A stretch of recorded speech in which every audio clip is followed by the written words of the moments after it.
Hey guys, welcome back to the channel. So today's going to be another mastering video, and I've got a track here called Walla, and it's like a kind of a metal band. So let's first of all take a listen. I've dragged the file in, so it's all ready, but I haven't set up any plugins at all just yet.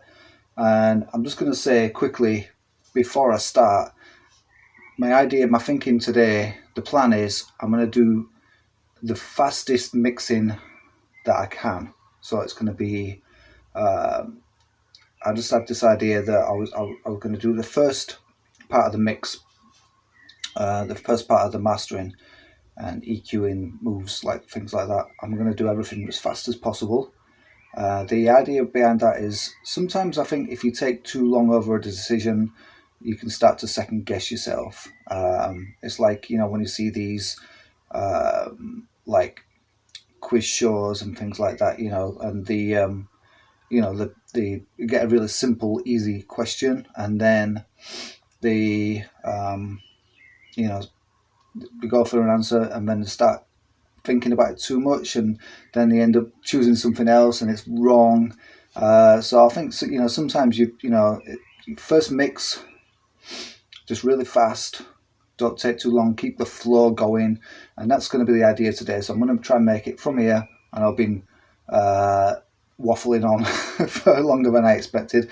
But from here, I'm just going to get down on with it, and do a really fast mix. First of all, the first mix, just do a really rough first, quick, get everything done fast, and then kind of fine tune stuff from there. But that's the idea. So I'm just going to make this as fast as possible. I'm hoping 15 minutes, which is fast for me. Probably not for a lot of people, but for me, pretty fast. But first of all, first things first, let's take a listen to the track.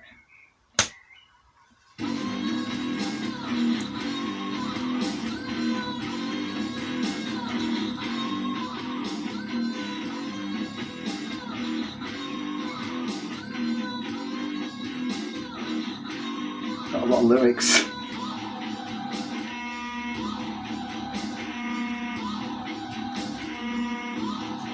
Okay, start putting some plugins in. Good. So that's minus 3 dB to start with as a for my headroom. So as always, first things first, I use the parametric EQ and use the preset just to cut top and bottom, the very extreme top and bottom, like so, and that just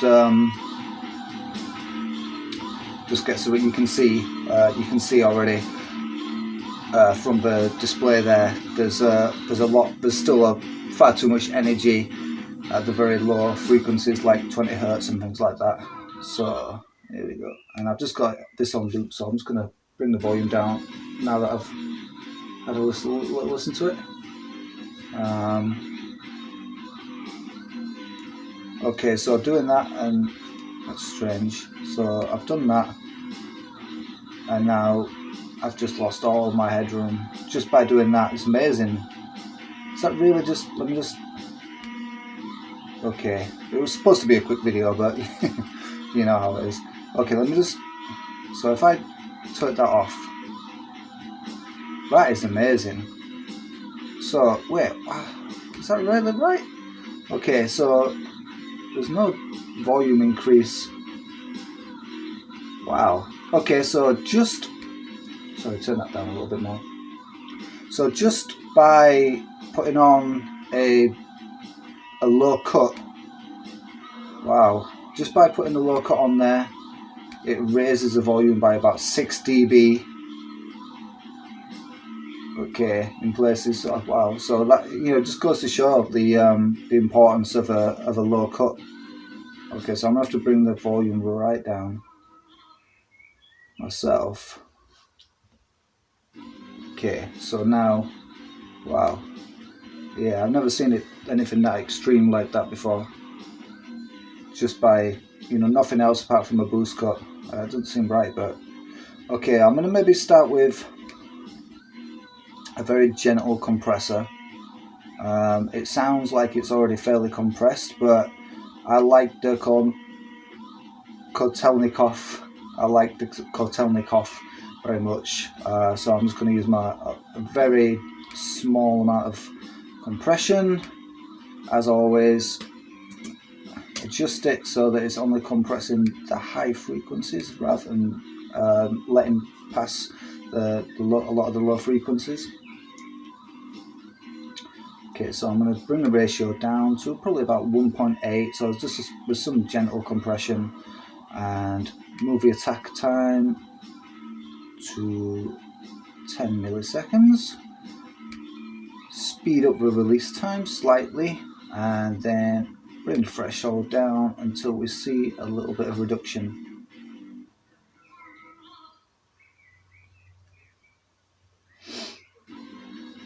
About 1 dB, 2 dB, and I'm happy enough with that. Okay, so just a little tiny bit. Right, reverb. Sometimes it's nice to bring the whole sound together with a tiny bit of reverb, but I'm not going to do that on this occasion. You also can use some saturation, but this song's already fairly distorted. So the transients are coming through, so I'm not going to use my transient processor today. So what else are we going to do?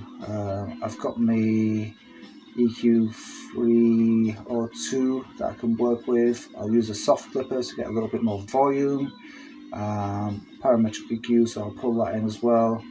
First of all though, I'm going to do my 7-band EQ. Love this thing, really basic, but you know, sometimes basic is sometimes what you need. Okay, so let's see what this is doing. I'm going to work that high frequency.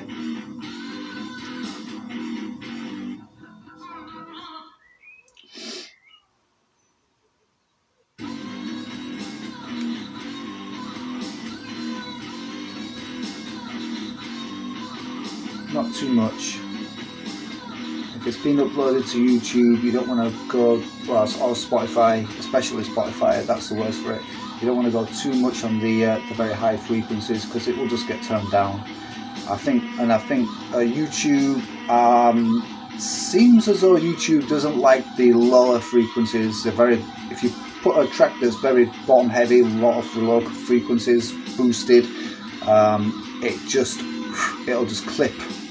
So if you have a bassy sounding track and you upload a bassy track to YouTube, it'll actually be a very, it'll lose all the low frequencies. You'll actually have less. The more low frequencies you upload to YouTube, the less you get. That's how it seems to work with YouTube.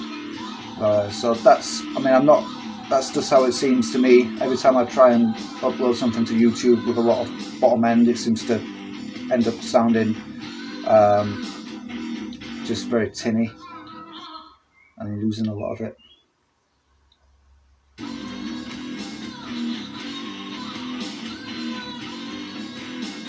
Very slight,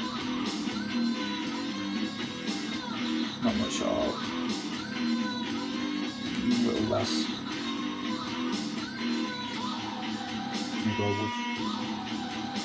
Yeah, 1.2 sounds good there.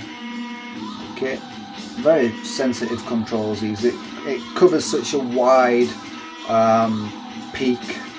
There's a 7-band equalizer that you only have to make very small moves to get a big result. With the EQ 302 plugin that I bought, you have to move it quite a lot, and maybe 2 or 3 bands before you start to notice a big difference. With that one, it's very sensitive. I've been using the frequency splitter a lot recently, and the way that I like to use it is, first of all, I sort out the mids. So I find a lot of metal bands really like to scoop the mids, which I don't like that sound. I guess they probably do like that sound, but maybe it's sometimes they want loads of bottom end, they want loads of treble, and then it has the effect of scooping the mids, and they're maybe not wanting that sound, I don't like that sound, but just happens because they like a lot of bass and I like a lot of treble. So I'm just going to try and replace some of that middle now. So I'm going to boost the mids. Lovely. I'm going to find where I want it. So probably from about 1.8 kilohertz, and then from about 730, I'm going to get just those mids, and I'm going to boost around there, and we'll see how much I like. See, that sounds like a metal band. You scoop it and it sounds like a metal band. But I'm just going to bring him up. I think it just gives it much more presence, especially on YouTube and Spotify, iTunes and whatnot. I'm going to keep going with that. Yeah. It's a good, clean, transparent equalizer is this frequency splitter. I've started to get back. I stopped using it a lot, but I'm using it again because I really like to use it in this way. So just one big mid boost works for me a lot of the times, and then what I do is all the bottom end that's left, pull it out for a second, and then just slowly just draw it back in, and then it just gives me an idea of you know, you can just set how much low end you want, especially after you've played around with everything else. You know, like if you've boosted a lot of things, you know, obviously I've just initially on the 7-band equalizer I boosted a lot of high frequencies, so I'm going to now compensate if I need to. I'm going to pull the low end in and maybe go a little bit more with it if it needs it for a nice balanced sound. So you've got that chug back now. So that's a little bit of it's quite a large low end boost. Lots in the mid range. So that was, I've actually boosted 7.7 dB in the mid range from 730 hertz to 1.8 kilohertz.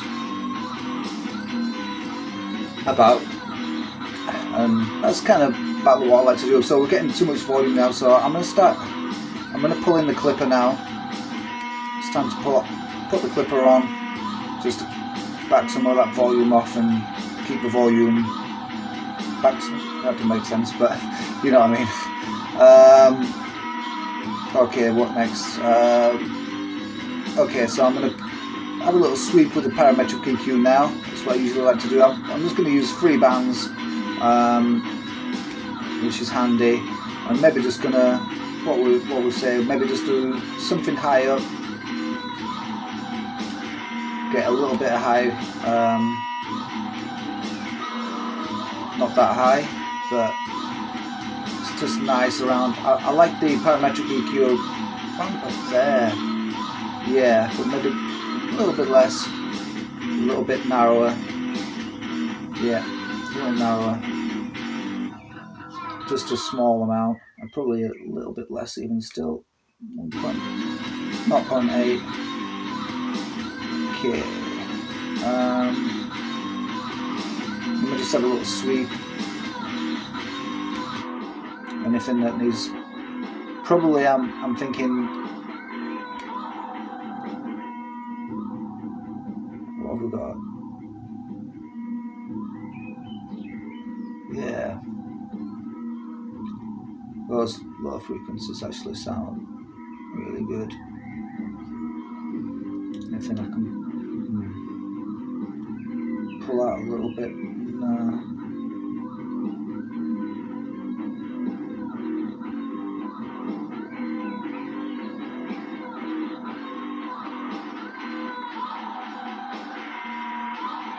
Nothing too nasty there.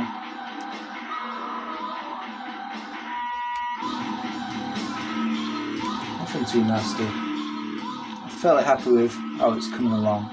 So I've got my parametric EQ if I need it. I'm going to bring in my EQ 302.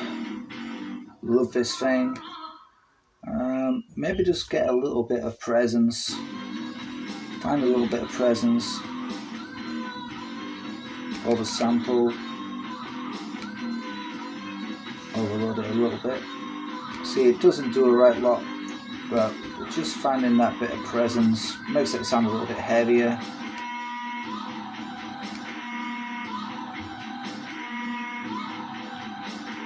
The whole thing sounds a little bit more alive. There's nothing really I want to...